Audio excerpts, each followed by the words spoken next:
Buen día, soy la maestra Nora Patricia Rosales Silva del programa Jóvenes, Sexualidad y Salud Reproductiva de la Coordinación de Servicios Integrados para el Bienestar de la UAM Iztapalapa. Y como siempre, espero se encuentren muy bien. Y en esta ocasión nos acompaña de nuevo con un tema interesante, Livier Fernanda López Pérez, una gran amiga y colega. Livier, bienvenida y gracias de nueva cuenta por tu colaboración. Es un placer siempre contar con tu presencia. ¿Cómo estás? Hola, Nora. Pues muy bien aquí con un tema súper interesante. Me estoy dando cuenta que estoy haciendo match de colores con mi blusa, no es casualidad. Pero sí, entonces vamos a ver ahorita un tema súper interesante y pues gracias por invitar, Nora. Y bueno, pues antes de dar inicio, les voy a presentar la maestra Livier Fernanda López Pérez. Es licenciada en Psicología por la Universidad de Guadalajara y maestra en Sexualidad y Equidad de Género por la Universidad Mexicana de Estudios y Posgrados. Se ha desempeñado como prestadora de servicios profesionales en la Dirección de Violencia Intrafamiliar del Centro Nacional de Equidad de Género y Salud Reproductiva de la Secretaría de Salud. También funge como colaboradora en la Subdirección de Salud Sexual y Reproductiva de la misma institución. También se desarrolla como psicoterapeuta sexual, sexóloga clínica, como tallerista y colaboradora en podcast, radio y medios impresos. Sus temas de interés en el ámbito de la sexualidad son violencia de género, diversidades sexogenéricas, salud mental, salud sexual, derechos humanos, inclusión. Y hoy nos presenta la conferencia titulada Aspectos básicos del aborto seguro en México. Liv, nuevamente bienvenida y un placer que nos acompañes el día de hoy. Te cedo la palabra. Muchas gracias, estimada compañera y colega. Bueno, pues entonces nos vamos directo al tema. Este tema está súper interesante por todo lo que hemos escuchado últimamente respecto a este tema. Hemos escuchado mucho sobre aborto seguro, hemos escuchado distintos como conceptos que tal vez es como nos llevan a lo mismo, aborto seguro, pero escuchamos como otros términos que nos pueden llegar a confundir. Entonces justo este tema es como para poder aterrizar todo esto que escuchamos, que hemos escuchado en los medios, que hemos visto en las marchas, por ejemplo, y esto tal vez nos pueda dar un poco de más información sobre a qué nos referimos cuando estamos hablando de aborto seguro. Entonces, bueno, ¿qué es aborto seguro? Si lo vemos como desde una terminología más clínica, más general, según la OMS, es la terminación de un embarazo antes de las 22 semanas completas de gestación o cuando el producto pesa menos de 500 gramos. Esto es importante porque hasta aquí se puede considerar un aborto seguro. Después de las 22 semanas de gestación, pues ya se complican algunas cosas ya del procedimiento, ya se pone en riesgo la vida de la mujer o de la persona gestante y incluso pues del producto. Entonces, pues ya no estamos hablando de un procedimiento seguro. Entonces, hasta aquí es cuando se considera un procedimiento seguro. Y esto incluye tanto los abortos espontáneos como los abortos inducidos, es decir, cuando lo estás buscando, cuando buscas tú que el aborto suceda o cuando ocurre de manera espontánea, pero hay que terminar el proceso, por así decirlo, para que pues no haya complicaciones y cualquier situación que pueda poner en riesgo la salud. Y por último, pues se considera un aborto seguro cuando se atiende con los métodos recomendados por la propia OMS y que cuando el personal que lo está haciendo, el personal de salud o el personal médico que lo está haciendo, es un personal que ya previamente fue capacitado en este procedimiento y además yo le agregaría que está sensibilizado en este tema, sabe que está bajo ciertas cuestiones legales que lo respaldan, entonces está sensibilizado con la situación, porque podemos también haber escuchado por ahí en alguna ocasión que nos han dicho que sobre abortos como clandestinos, así, ahí no estamos hablando de una situación de aborto seguro porque el personal pues no está, digamos, haciéndolo bajo todos estos términos que acabamos de ver. Entonces, juntando todos estos puntos, es lo que nos da como resultado un aborto en una situación segura y por lo tanto, pues que no hay ningún riesgo o hay muy pocos riesgos, como cualquier situación médica puede haber algún riesgo, pero los riesgos son mínimos. Eh, También, pues sabemos que este tema del aborto seguro es una prioridad actualmente, tanto en la agenda internacional como nacional. Es un tema que está sobre la mesa sí o sí porque, pues, como ya lo platicaba ahorita, en décadas o años anteriores, incluso todavía en la actualidad, siguen existiendo lugares donde ofrecen este servicio, pero no están avalados, no cuentan con personal capacitado, tienen como una formación muy retrógrada, lo voy a decir, donde se quedaron como con ciertos procedimientos para realizarlo muy antiguos, donde ponen en riesgo a la persona. Entonces, pues por eso es que este tema está como ahorita tan en boga, porque se necesita que este procedimiento como pues se hace, le guste a mucha gente o no le guste, se hace el procedimiento y no nada más es como para bueno, en el caso de mujeres que buscan realizarlo por su decisión, pero también por situaciones como vimos también de abortos espontáneos. Entonces, es necesario que el personal que lo atiende pues esté capacitado por completo y que las personas tengan acceso a estos servicios de manera gratuita, que sea una atención oportuna, resolutiva e integral y que todo este servicio que se le está dando esté basado en la evidencia científica más actualizada y, por supuesto, con una atención con perspectiva de género y de derechos humanos. Es súper importante. Y actualmente en el país es un problema de salud pública, por eso también lo estamos escuchando tanto en el país y en otros países de Latinoamérica, por ejemplo, porque ¿qué es un problema de salud pública? Un problema de salud pública es cuando ya no es como casos aislados, como que escuchamos, ay, sí, yo tuve una conocida y así muy poco, ¿no? Sino que ya están sucediendo tantos casos, en este caso de abortos no seguros, hay tantos casos alrededor de nosotros que ya se empieza a volver un problema, por así decirlo, para el país. O sea, ya están existiendo demasiadas muertes maternas, demasiadas complicaciones y eso pues nos vuelve, aparte de que nos vuelve en un foco para otros países donde, hey, algo está pasando en México, ¿no? Pero además, pues eso ya hablando de números, pero hablando también pues ya de como personas, pues es preocupante porque tú no sabes en qué momento puedas necesitar este servicio. Entonces, al ser un problema de salud pública, pues ya nuestro país desde hace unos años empezó a movilizarse y a atenderlo con esta prioridad. Y como les decía, teniendo en cuenta de que muchos de estos lugares que lo estaban ofreciendo no contaban con estos procedimientos homogéneos y actualizados y que seguían haciendo procedimientos tan antiguos y tan peligrosos como el legrado uterino, que seguramente muchas y muchos de nosotros hemos escuchado. El legrado uterino es un procedimiento obsoleto y se considera así y es impresionante cómo todavía seguimos escuchando en algunas unidades de salud que lo siguen mencionando y lo siguen haciendo.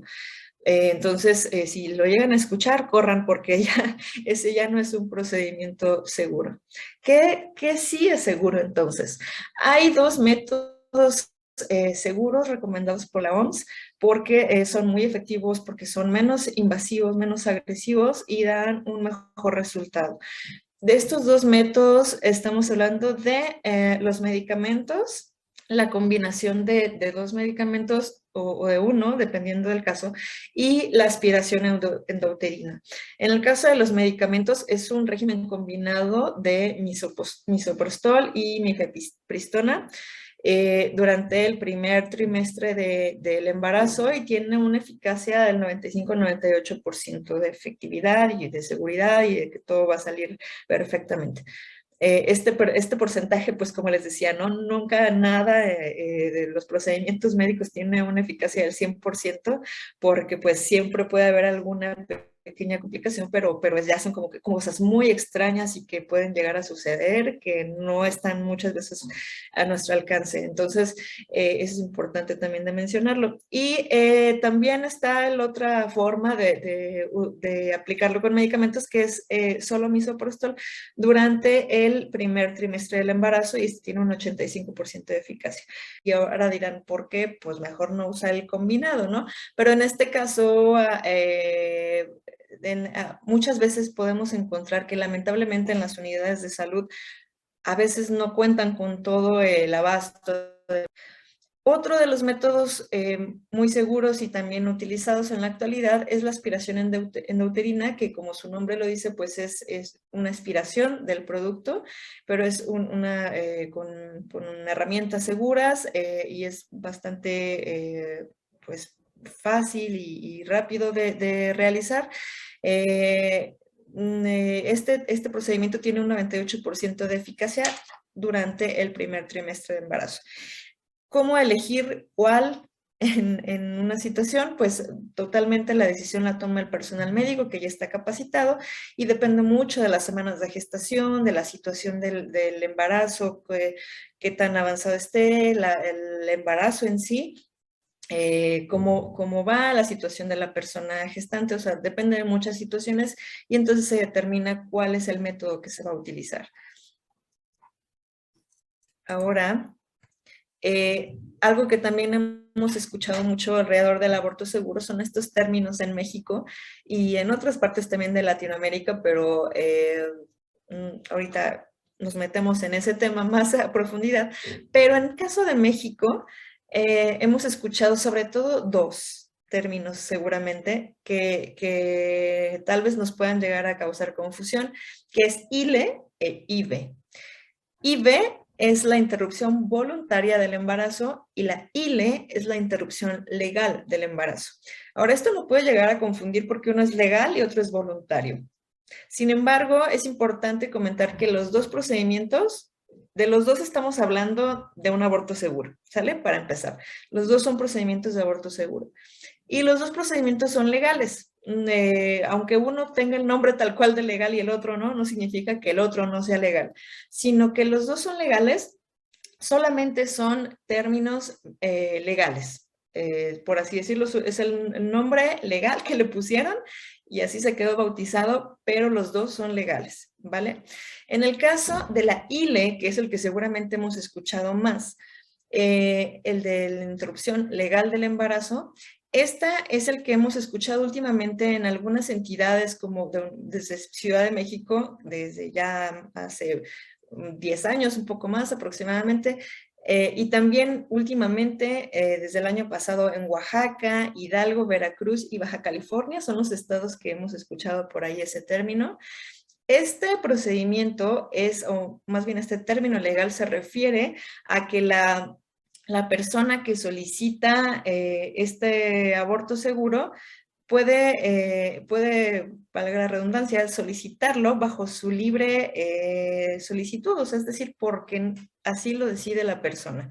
No tiene que haber una cuestión detrás o alguna causa, no, simplemente porque la mujer o la persona gestante decide intervenirse en este procedimiento y lo solicita.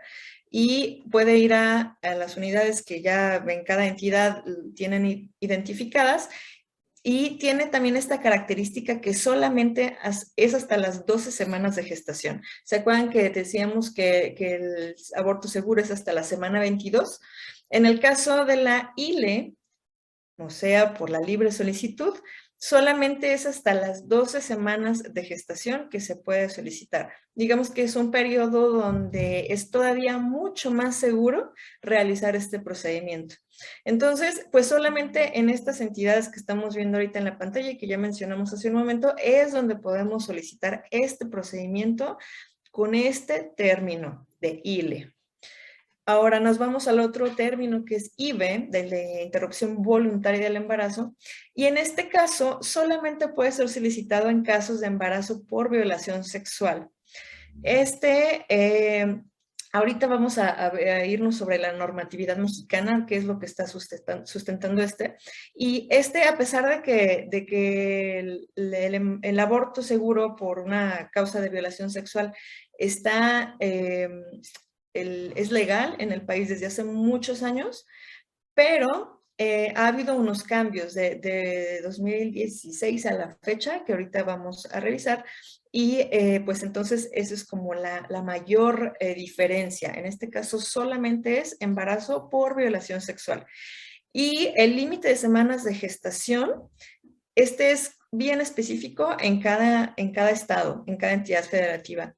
Depende de lo que mencione el Código Penal Estatal de cada entidad. Ahí es donde se menciona hasta cuándo, porque los 32 estados, los 32 lo mencionan, que es legal por causa de una violación sexual, pero cada código penal establece las semanas. Incluso hay códigos penales que establecen por días de gestación, por meses de gestación o por semanas de gestación. Entonces, cada código es súper diferente. Igual si les da curiosidad, pues se pueden aventar por ahí ahondar hasta cuántas semanas o meses o días establece su código penal, o incluso hay códigos penales estatales que no lo mencionan, no mencionan la temporalidad. Entonces, cuando no lo tienen, cuando no tienen bien establecido hasta cuándo, ahí se puede acceder hasta lo que establece la OMS, que son las 22 semanas. ¿Ok? Entonces, esas son las dos grandes diferencias. Una es por solicitud libre, la otra es solamente por causa de violación sexual. Entonces, hasta ahí vamos bien. Y repito, los dos son procedimientos de aborto seguro.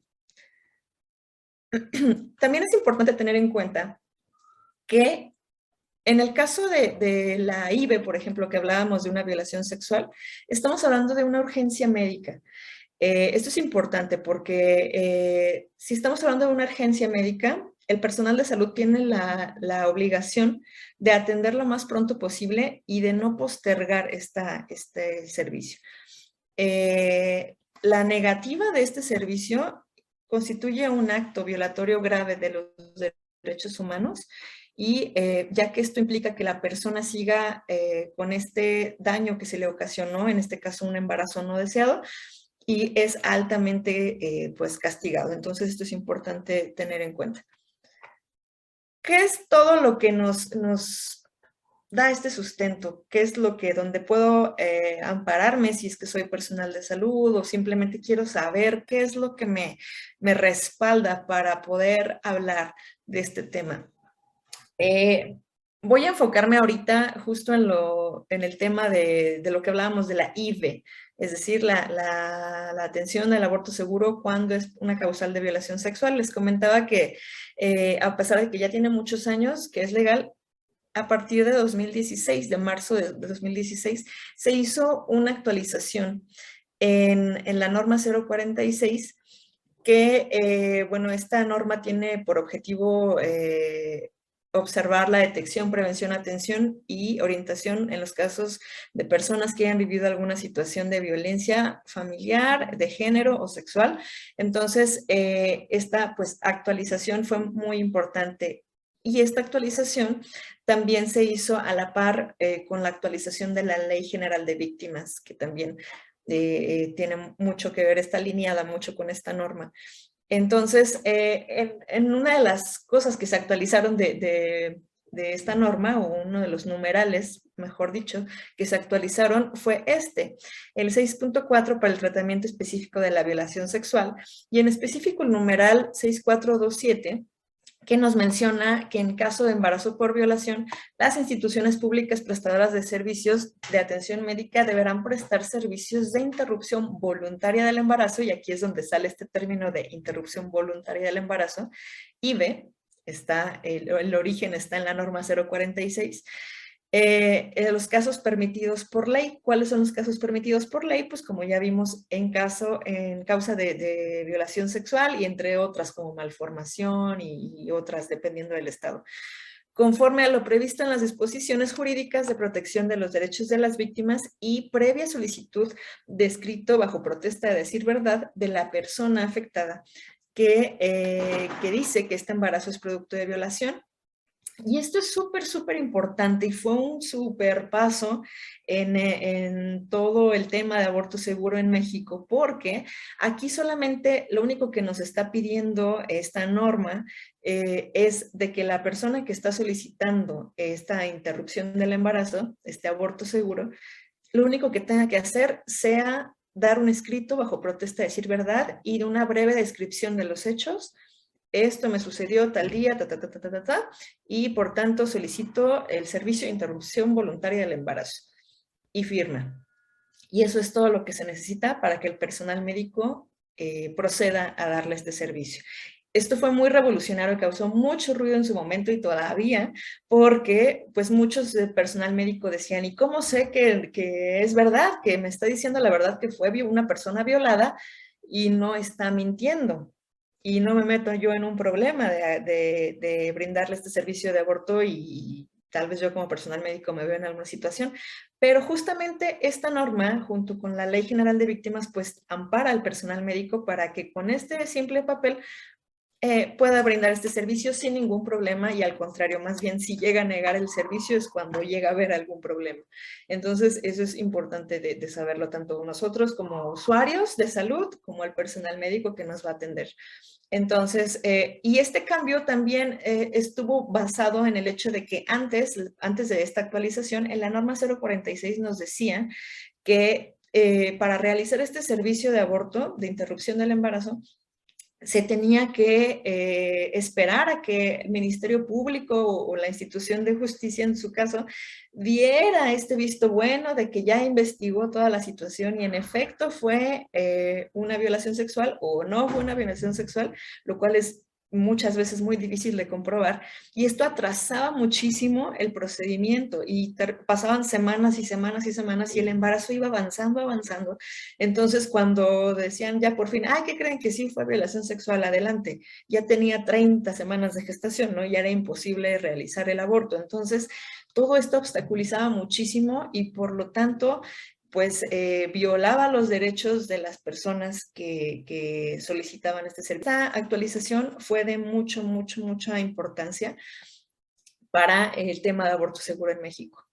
Y ya por último, en el caso de ser menor de 12 años de edad, porque hasta los 12 años de edad puedes hacer esto de dar este escrito bajo protesta de decir verdad, lo cual también es importante porque considera a las personas mayores de 12 años como unas personas que pueden decidir sobre su propio cuerpo y que están conscientes de la situación que implica. Entonces, esto o sea, está muy padre porque no nos esperamos a que tengan 18 años de edad y sabemos que las situaciones de violencia sexual pues ocurren desde la infancia.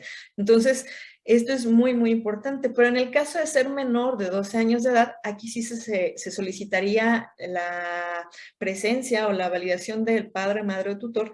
Sin embargo, por ejemplo, hemos visto casos donde en el caso de ser menor de 12 años y su padre o madre no están de acuerdo con la solicitud, pero la persona menor de 12 años sí lo está y quiere proceder a ello, se busca a una persona tutora, alguna institución o alguna OSC o una persona tutora que respalde y el procedimiento continúa. Esto es lo que conocemos o tal vez se han escuchado el principio pro persona. Es el principio pro persona, ahorita lo vamos a ver, pero justamente el personal de salud que participan en estos procedimientos tienen esta encomienda, por así decirlo, esta formación de que no están obligados a verificar de la persona de si es verdad o no es verdad, eso no corresponde al personal de salud. El personal de salud solamente está obligado a brindar el servicio que se le está solicitando. Y está basado en el principio de buena fe, que también lo menciona la Ley General de Víctimas en su artículo 5, y básicamente es esto, que el personal médico se va a limitar a brindar el servicio y no se va a poner a investigar si es verdad o no, porque no es su papel.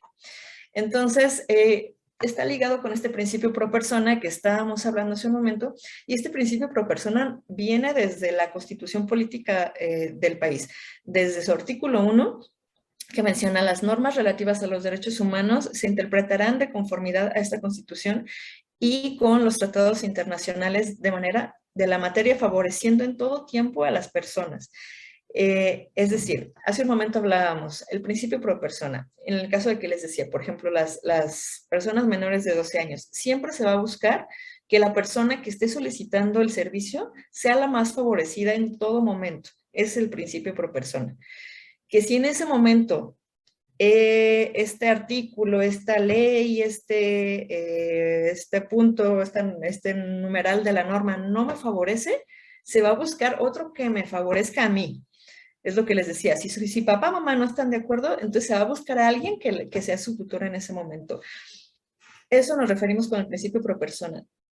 Se refiere a que en el caso también, por ejemplo, de que un juez, una autoridad tenga que elegir qué norma aplicar, qué ley aplicar, cualquier situación legal que aplicar en ese momento, se va a elegir la que más le favorezca sin importar la jerarquía de las leyes en ese momento. ¿Cuál es la jerarquía jurídica en México? Básicamente es esta. En primer lugar tenemos la Constitución y los tratados internacionales. Es como lo más fuerte, lo que más nos rige. De ahí se van bajando hacia las leyes federales, por ejemplo, lo que les mencionaba, la Ley General de Víctimas. Cuando vemos ley general es que son leyes federales. O las leyes locales, es decir, ya por estados, o los decretos o las normas oficiales, y ya por último los reglamentos o cómo hacer las cosas. Entonces sería como la jerarquía. Sin embargo, si a mí en este momento no me favorece lo que dice la Constitución, no importa que esté hasta el pico, no importa que sea lo más importante, yo me puedo ir hasta una norma y si eso me favorece, eso es lo que se me va a aplicar. Entonces, ese es el principio pro persona. En el caso de la Ley General de Víctimas, esta ley menciona que reconoce la existencia de grupos de población con características particulares y también con mayor situación de vulnerabilidad debido a su edad, a su género, orientación sexual, etnia, etcétera, y que se reconoce que ciertos daños requieren de una atención especializada que responda a las particularidades y grado de vulnerabilidad de esta persona en sí. Entonces, si podemos ver, pues el principio pro persona está en casi toda nuestra legislación. Tal vez no lo menciona tal cual con ese nombre, pero a esto nos referimos, que siempre, siempre, siempre va a ser una atención especializada y dependiendo de lo que la persona esté solicitando, ahí es donde nos vamos a enfocar a ver qué es lo que más le favorece en ese momento. Entonces, bueno, eso es un tema súper grueso y transversal en el tema de aborto seguro, que es bien importante que lo conozcamos, pero también es importante que sepamos que el aborto seguro es un derecho humano.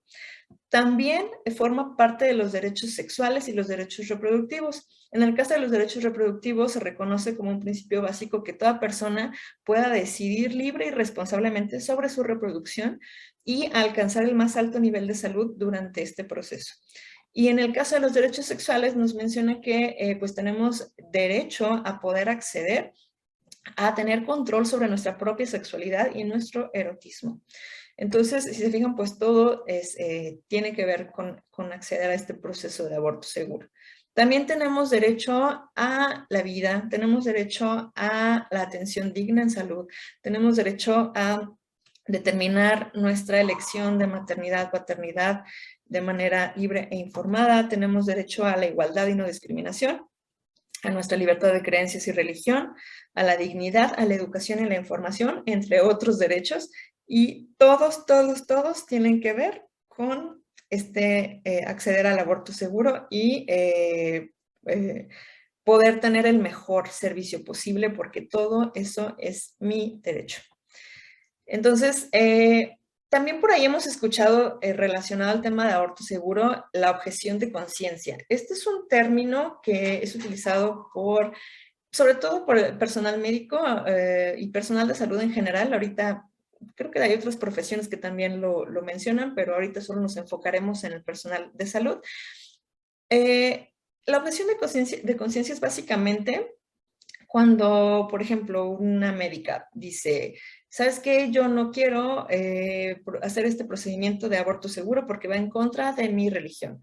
O simplemente no es un tema que yo quiera. Es un derecho también que tiene el personal de salud, debido a que tampoco le puedes obligar a hacer un procedimiento con el cual no se siente cómodo o cómoda, o está en contra de lo que cree, o simplemente pues no quiere hacerlo, ¿no?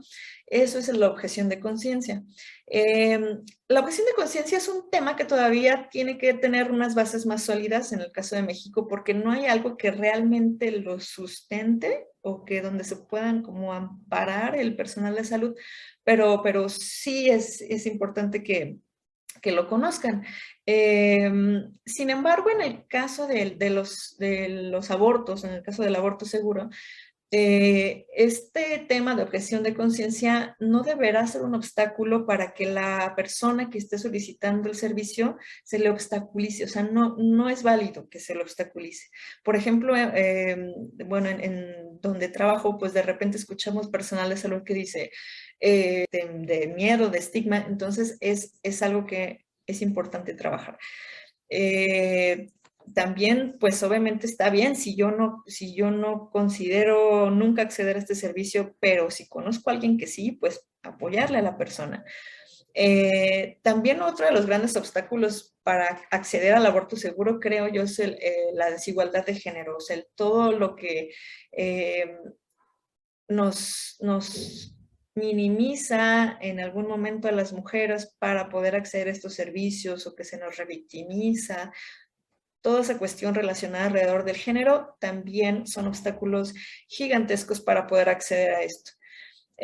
Otro gran obstáculo es la falta de concordancia de las leyes. Como veíamos, pues cada entidad tiene sus propias reglas y sus propios códigos penales, y muchas veces no están alineados todos. Como cada entidad pues es libre y soberana, cada quien tiene sus reglas, y lo cual está padre, pero a la vez en estos momentos es cuando te encuentras como falta de concordancia entre ellas, que obstaculiza muchísimo y lo hace súper difícil para las personas que quieren acceder a este servicio. También otro de los grandes obstáculos es el personal cuando no está capacitado, tanto de las instituciones de salud como de justicia, como incluso dentro de las mismas personas a nuestro alrededor, que no están sensibilizados en el tema, desconocen el tema, y por lo tanto suelen meter estigmas, prejuicios, todo lo que aprendieron durante muchos años que era erróneo tal vez, lo llevan hacia sus lugares de trabajo, y pues eso es un gran obstáculo.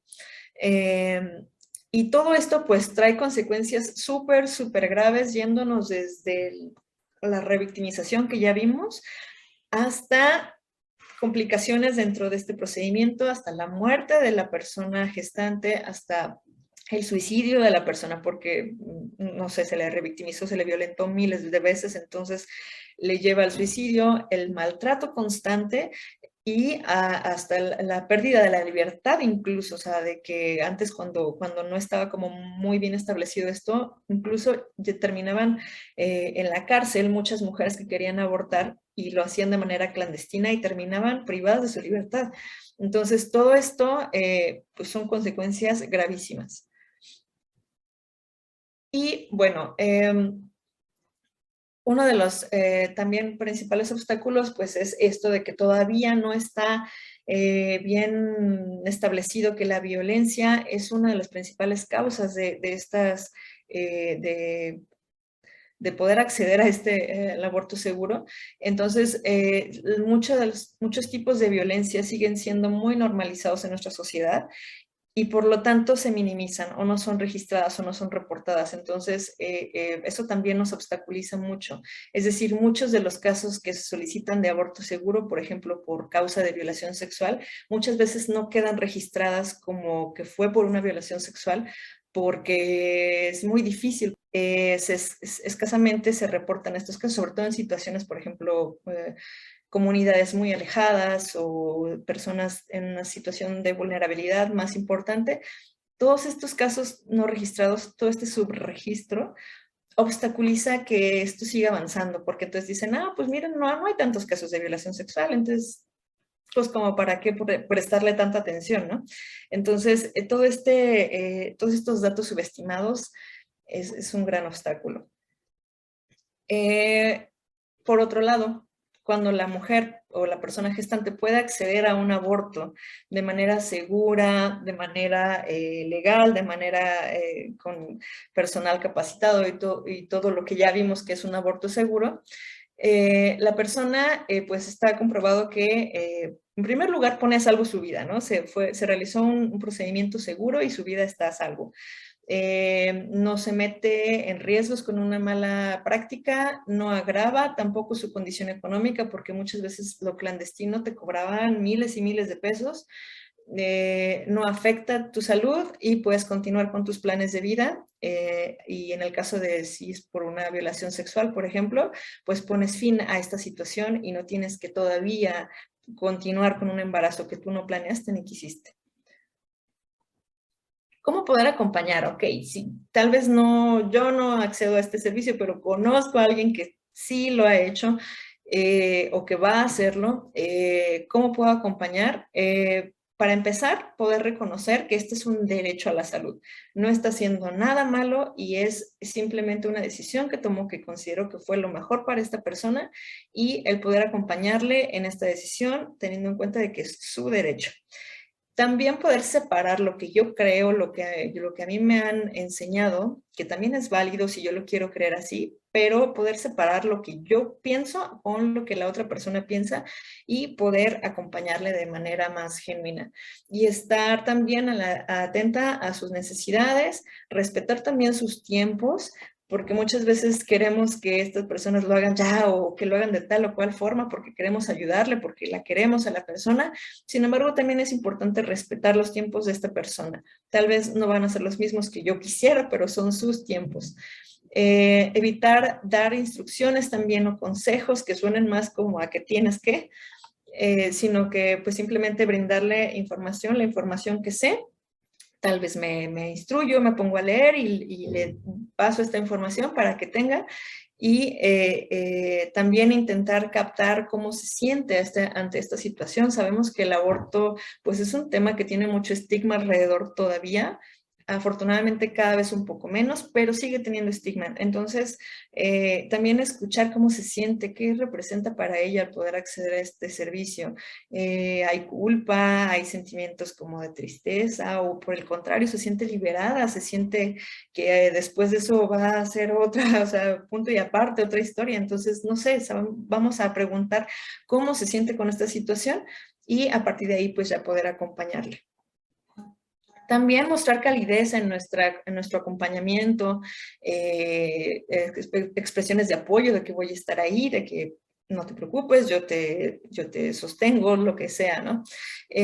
También evitar forzar esta conversación si en este momento tal vez no quiere hablar o tal vez quiero hablar de cierta cosa, pero no de otra, es acompañarle en lo que necesita en ese momento.